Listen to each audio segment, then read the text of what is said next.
Well, he is a spiritual teacher, a global philanthropist, and the best-selling author who's known for challenging how we think about life. We have engineered the outside world in so many ways, but we have done nothing about this one. If you want to know well-being, in is the only way out.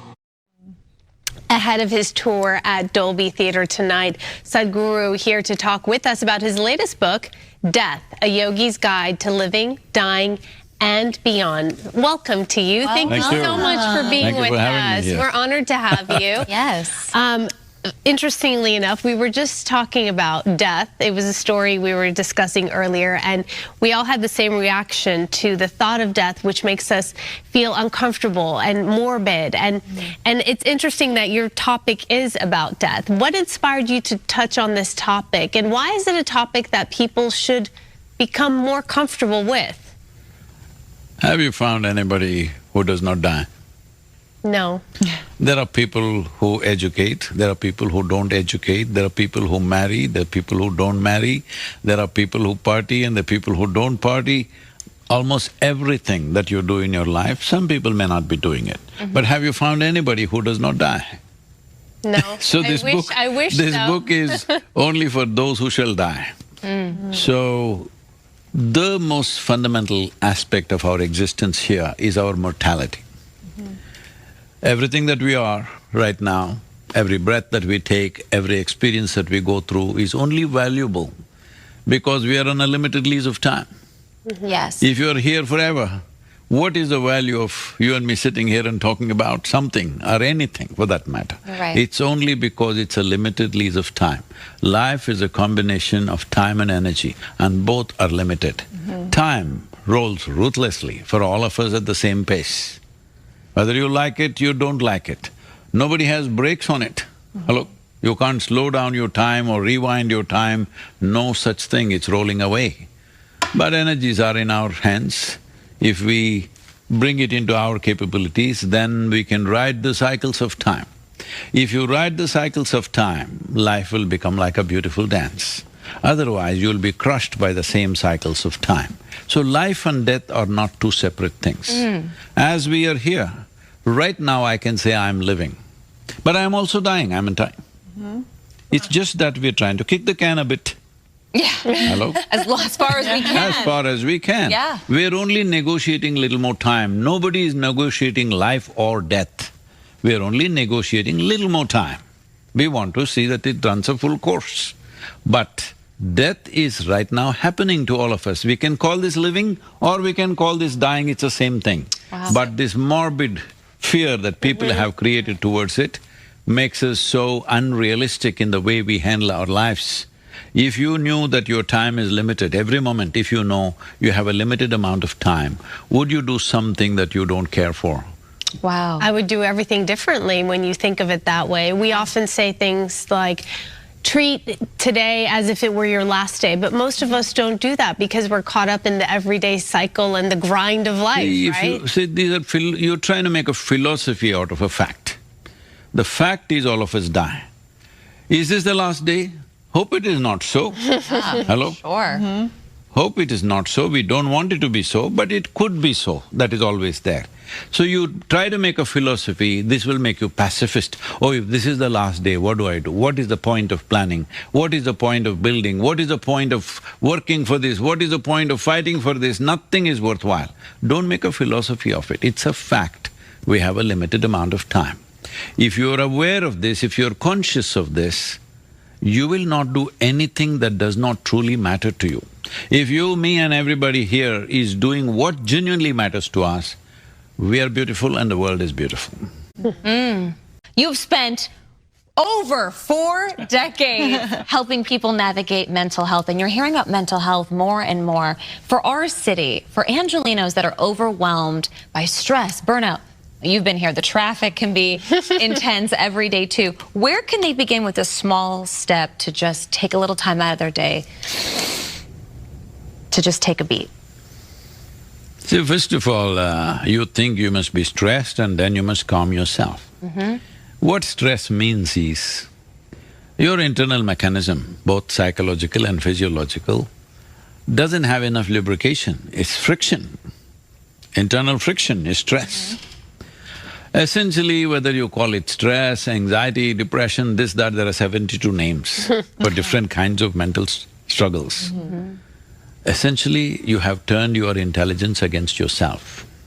If your intelligence was working for you, if your thoughts and emotions happen the way you want right now, would you keep yourself blissful or stressful? Blissful. Blissful. Of course. Why is that not happening? You're right. So simply because you have the most sophisticated gadget on the planet. Human mechanism is the most sophisticated instrument on the planet. Do you agree with me? Yes. Absolutely. Have you read the user's manual? I wish there was one, right? There is one.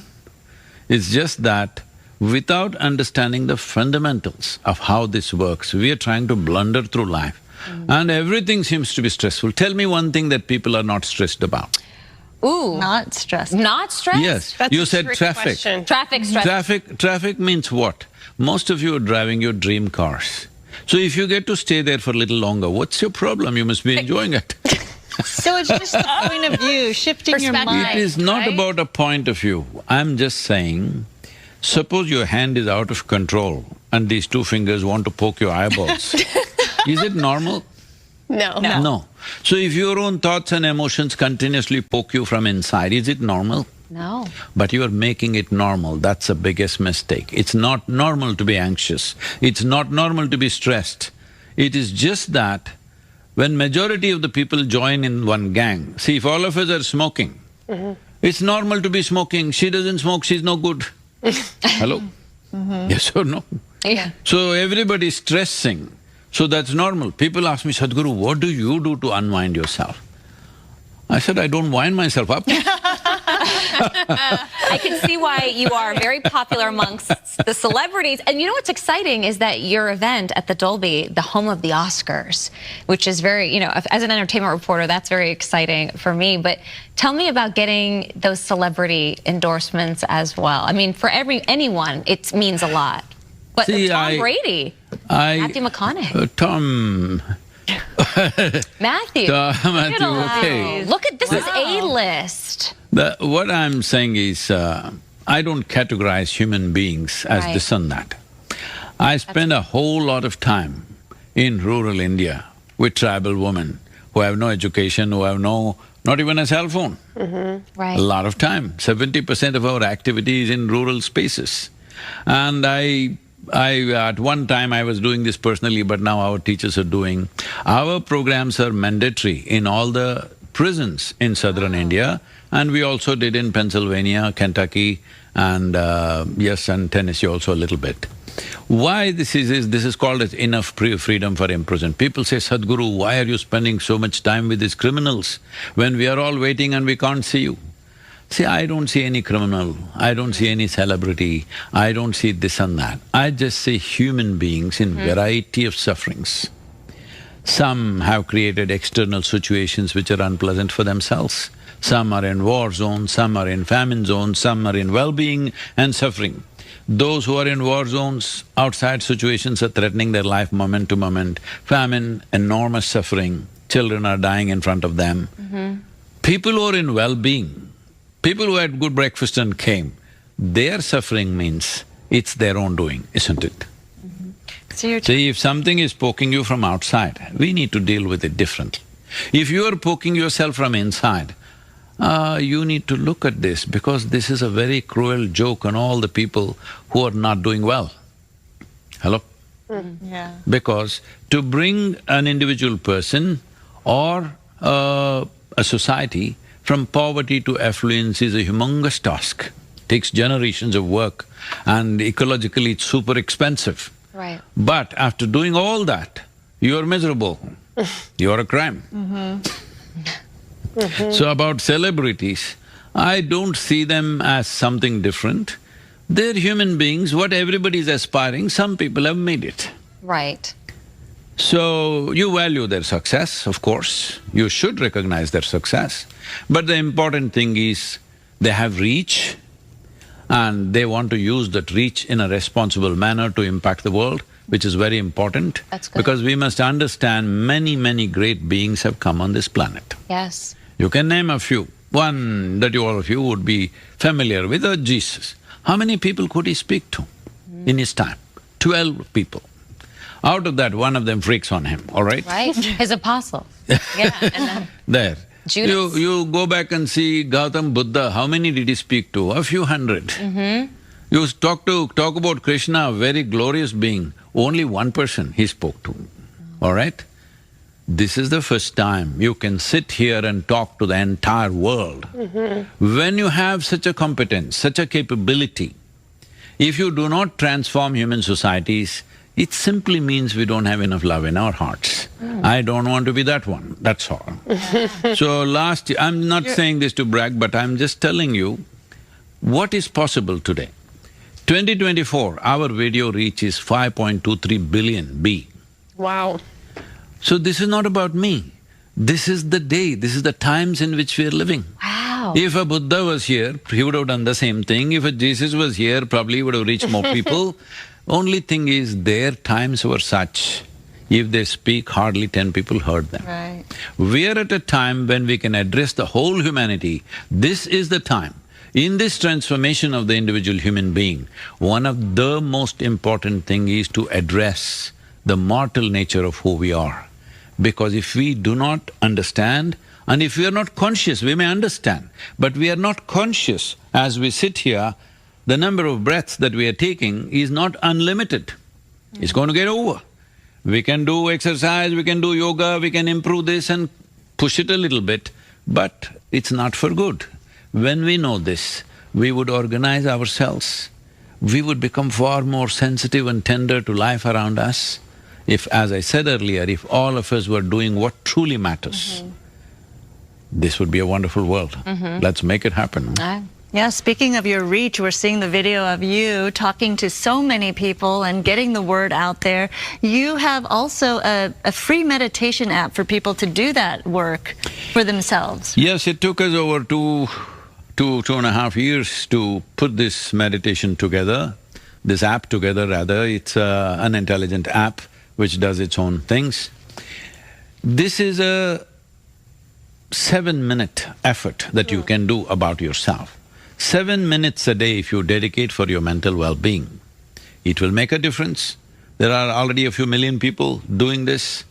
Just to inspire people, I'm saying in the first 15 hours, over 1 million people downloaded this. Wow. So you know that much hunger is there. Yes. That much hunger is there because mental health is no more an individual problem, it is becoming a global issue. Yes. The number of people who are losing mental faculties or balance is at a pandemic level. Actually, the United Nations is describing it as a pandemic. Wow. So this effort is to see at least in the next 24 months, we want to see at least 3 billion people invest 7 minutes. The fundamental goal of this is this.